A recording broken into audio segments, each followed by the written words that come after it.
It seems like every year, pro athletes in the NFL, NBA, and MLB are setting new record-breaking deals. But not all athletes are pulling in big contracts. In fact, a lot of what an athlete will earn over his career depends to a surprising degree on the league they play in. The National Football League had some of the flashiest contracts in 2019. That makes sense since the NFL is one of the biggest and most profitable sports leagues in the US. But on average, it's not paying its players nearly as much as those in the MLB and the NBA. There are three big reasons why NFL players make less on average: league structure, salary caps, and guaranteed money for players. As for the NBA, well, their players have it especially good. In addition to having a higher average pay per player, they also make more money off the court than their peers in the NFL and MLB. That's partly because NBA players have a bigger fan base outside of the US. NBA star LeBron James landed one of the biggest endorsement deals ever with Nike that could pay him $1 billion over his lifetime. So why do players in America's three biggest sports leagues make wildly different salaries? In order to answer that, first we have to understand how sports contracts work. Player contracts are partly based on how a specific league is structured: the number of games in a season, the number of teams in a league, and the number of players on a team. NFL teams have 53 players on an active roster, the MLB has 25, and the NBA has 15. The NFL season is the shortest of the three. There are 32 teams that play 16 games throughout the regular season. In total, there are 256 games played collectively.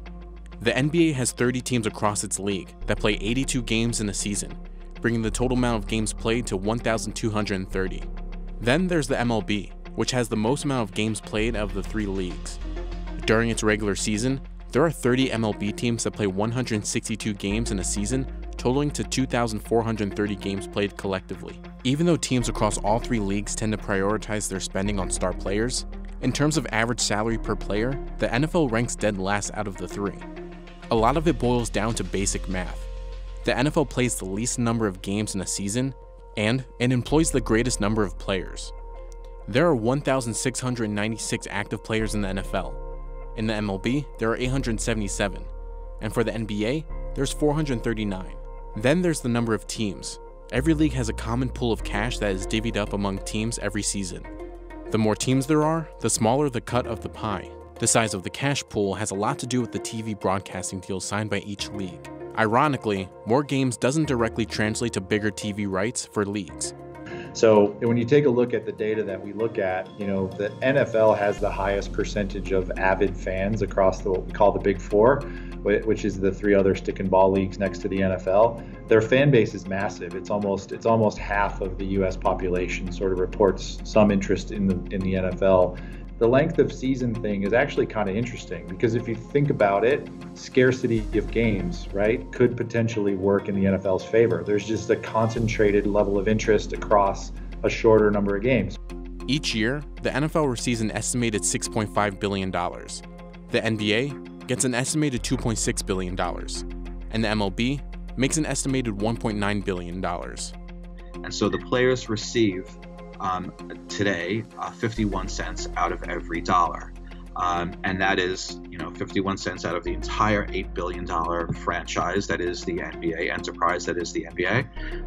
And that certainly does include the broadcast agreements, the local agreements, the national agreements, digital, international, any type of broadcast agreement is included in our overall pool of basketball-related income, and 51 cents of it is delivered to the players through the vehicle of our salary cap / luxury tax system.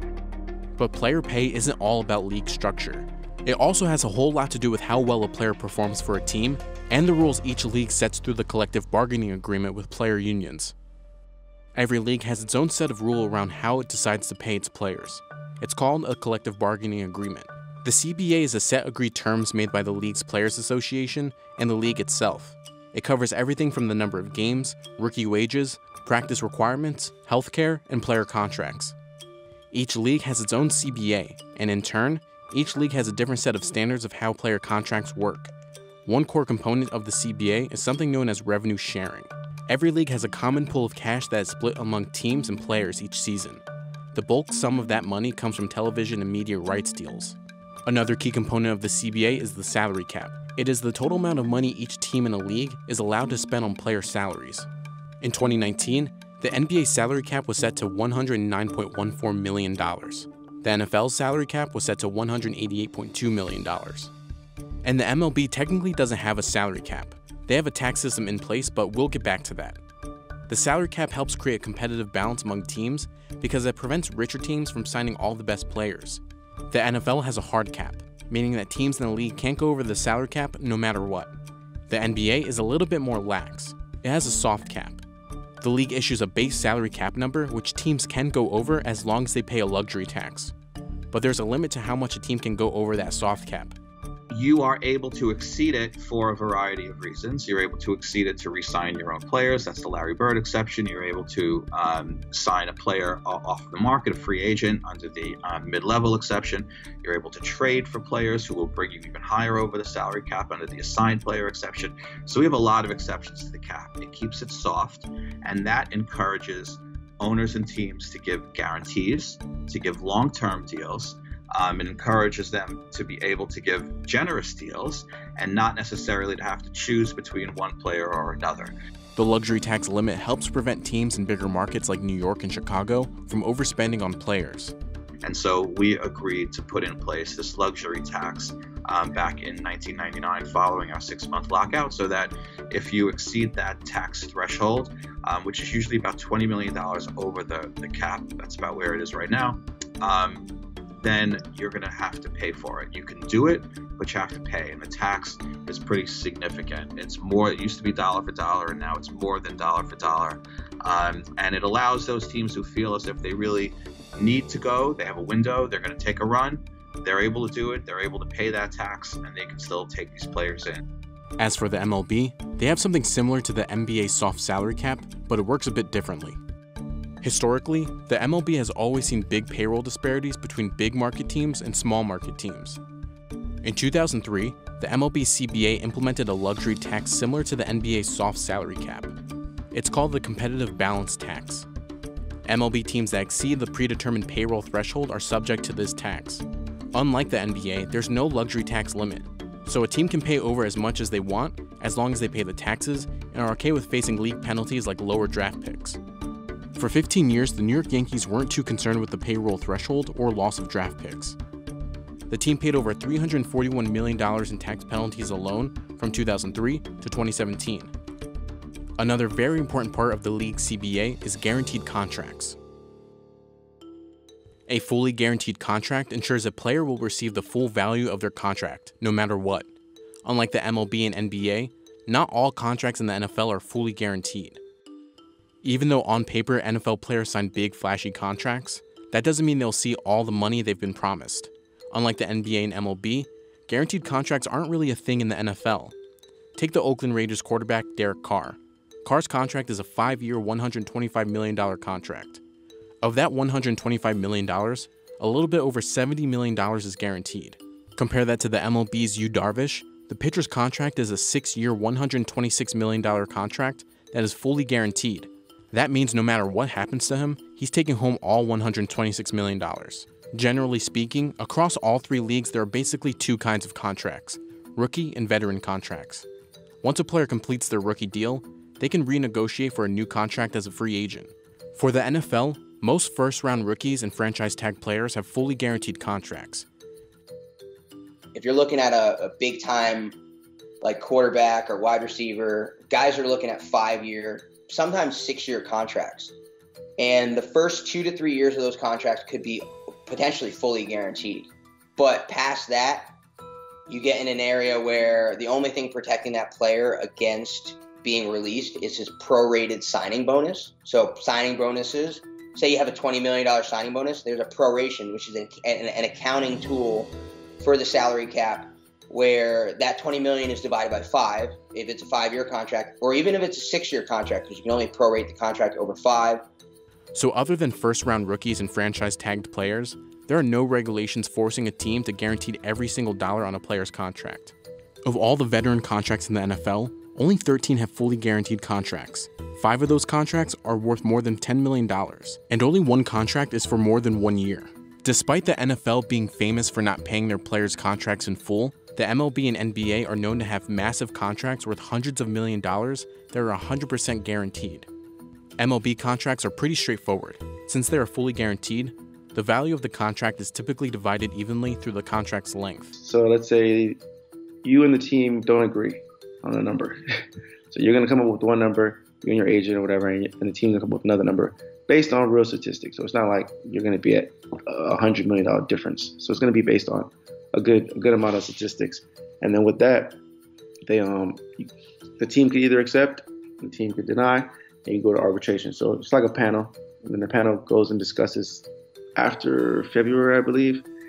And then with that, they either pick the teams or they pick yours. There's not in between, it's not anything. So they kind of based on the statistics of other players at your level in the league. And like I said, they're going to pick one or the other. So it's kind of, you put yourself in a position to, you probably get a higher contract or you're going to get something less. So NBA contracts are very similar to the MLB's contracts. The Golden State Warriors player Steph Curry signed a 5-year, $201.2 million contract in 2017, meaning that he makes over $40 million each year. So even if he gets injured, Curry is still taking home $40 million. Another key difference is that some NBA players can make even more money off the court. In 2018, 3 of the top 10 athletes in the world with the highest earnings from endorsement deals were NBA players. No player in the top 10 played for the NFL or MLB. Endorsement deals are huge for NBA stars. It allows them to make a steady flow of cash outside of their contracts. Players can sign endorsement deals with pretty much any company, and these deals can prove to be very profitable well after a player retires. Take Shaquille O'Neal. He retired back in 2011, but he's continued to land multi-million-dollar brand deals since then. Brand endorsement deals tend to favor NBA athletes because basketball has a more international reach than baseball and football, and NBA stars have a huge following on social media.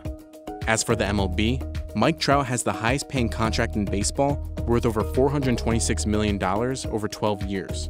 Trout also makes an estimated $2.5 million from endorsement deals. Compare that to NBA star Kevin Durant. KD has a 4-year, $164 million contract with the Brooklyn Nets. But when you count in sponsorship dollars, the pay divide is bigger. In 2014, Durant signed a 10-year deal with Nike worth an estimated $300 million. Sneaker deals are huge for NBA stars. LeBron James' annual income from a sneaker deal is worth $32 million a year. For comparison, back in 2017, Odell Beckham Jr. signed the biggest sneaker deal in the NFL worth $25 million over 5 years.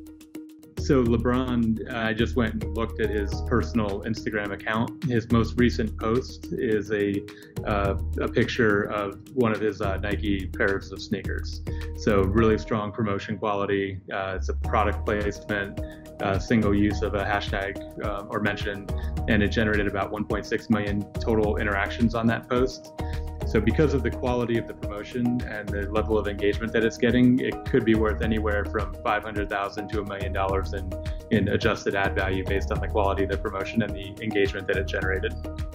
And LeBron James has a lifetime endorsement deal with Nike worth a rumored $1 billion over time. The Supermax contract is unique to the NBA, and it's one of the biggest contracts in sports.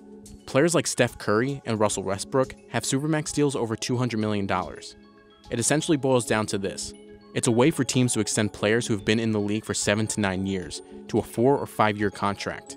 The Supermax contract is valued up to 35% of the salary cap for that year it begins, and then there's an 8% increase in salary, which is tacked on to each of the subsequent years of the contract.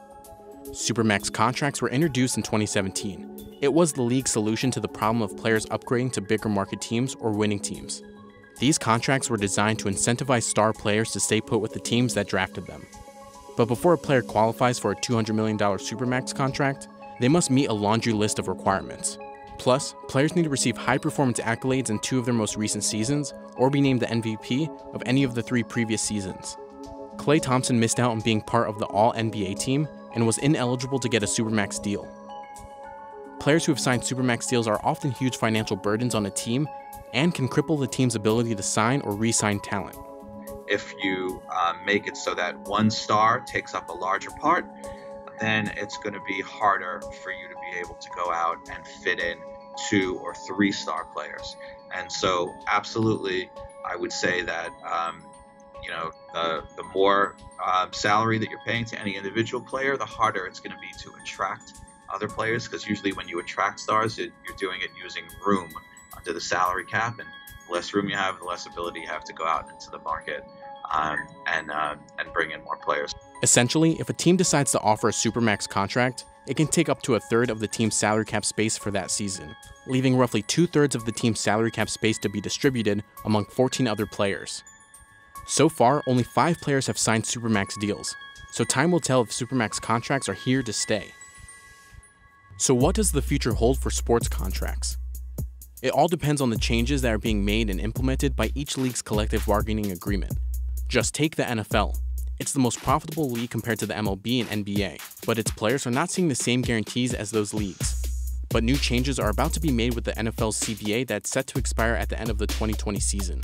The NFL Players Association and the NFL teams are working to establish a new CBA for the 2021 season.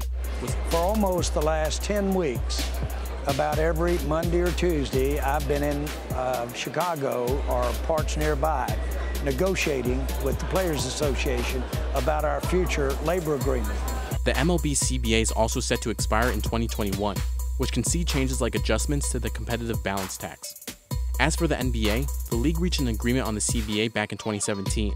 The deal will continue through the 2023 to 2024 season. We were locked out for 6 months in 1998. There was no basketball until February of that year. We were locked out again in 2011. There was no basketball until Christmas Day. And so we've certainly demonstrated that, we're going to fight for what's right. We have the ability and the wherewithal. I think it's expected that we're going to stand up and exert whatever leverage and ability we have.